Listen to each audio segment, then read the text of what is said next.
วนใจพี่ควันที่มีอยู่ดีงานเจ้าน้อยเหงาใจโอ้ใครเขาจะทำน้ำตาจะคงสมจะอื่นทุกคืนที่เคยน้องเจ้าคง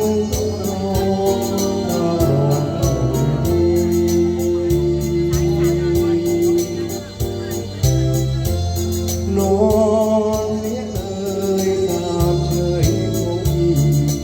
นอนเสียทีคนดีอย่าอ่อน